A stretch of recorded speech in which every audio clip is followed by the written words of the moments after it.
Sir మీ stores ఎక్కడెక్కడ ఉన్నాయి? ఫ్యూచర్లో స్టోర్స్ ఎక్కడైనా రెడీ చేయబోతున్నారా? And only Vijayawada and AP వైపు మాత్రమే మీరు డెలివరీ చేస్తున్నారా? అండ్ ఇండియా దాటి గ్లోబల్ వరకు కూడా ఏమైనా డెలివరీస్ చేస్తున్నారని కూడా వినడం జరిగింది. సో దాని గురించి ఏం చెప్తారు? లేదండి, మేము ఇప్పటి నుంచి కదండి, మేము అమెరికా దేవస్థానంలో 1970 నుంచి మేము అమెరికా కానీ, కెనడా కానీ, చికాగో కానీ, మారిషస్ కానీ, జర్మనీ కానీ నాన్నగడోళ్ళు పెద్ద నాన్నగడోళ్ళు ఉన్నప్పటి నుంచి పంపించాము, దాటేసాము.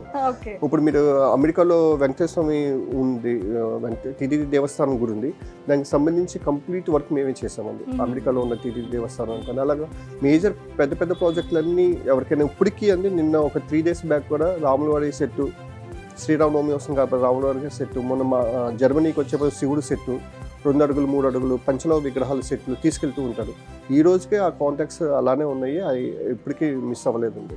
గ్లోబల్ గానే వెళ్తూ ఉంటాయి. సో గ్లోబల్ గా కూడా చేస్తారు. ఇండియాలో మీరు ఏ మూలకైనా వెళ్ళండి, ఎక్కడికైనా వెళ్ళండి, మన విగ్రహం అనేది ఒక ఊళ్ళో ఖచ్చితంగా ఉంటుంది. సో ఇప్పుడు మీకు ఏదైనా ఆర్డర్ ఇప్పుడు మేము ప్లేస్ చేయాలి, మేము హైదరాబాద్ లో ఉన్నాము, లేదా బెంగళూరులో ఉన్నాం, లేదా ముంబైలో, లేదా ఢిల్లీలో, పూణేలో, సో సమ్ స్టేట్స్ లో సమ్ డిస్ట్రిక్ట్స్ లో ఉండేటప్పుడు మాకు కావాల్సినటువంటి ఒక విగ్రహాన్ని మేము తయారు చేసుకోవాలి, మాకు ఇలాగా కావాలి, ఇన్ని అడుగులు కావాలి అంటే అది ఎలా చేస్తారు? మేము ఇక్కడికి రావాలి అంటే లాంగ్ అయిపోతుంది.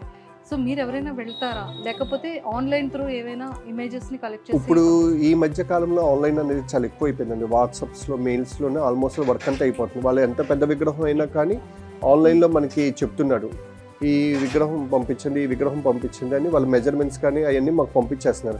ఇక్కడ నుంచి మేము బై త్రూ కొరియర్ చేసేస్తున్నాం, లేదంటే ఆటోస్ పంపించేస్తున్నాము, అన్నీ అలా చేస్తున్నాం తప్ప మేము విజిటింగ్ అనేది చాలా తగ్గిపోయింది. తగ్గిపోవడానికి మెయిన్ రీజన్ వేరే లేదండి. మాకున్న 2-3 స్టోర్సే మాకున్నాయి ప్రస్తుతానికి. మేము నెక్స్ట్ హైదరాబాద్లో స్టార్ట్ చేద్దాం అనుకుంటున్నాము. ఈ 2-3 స్టోర్స్లో వచ్చే కాంటాక్ట్స్ని, ఈ మెయింటెనెన్స్ ఇవన్నీ చేస్తానికి టైం సరిపోతుంది.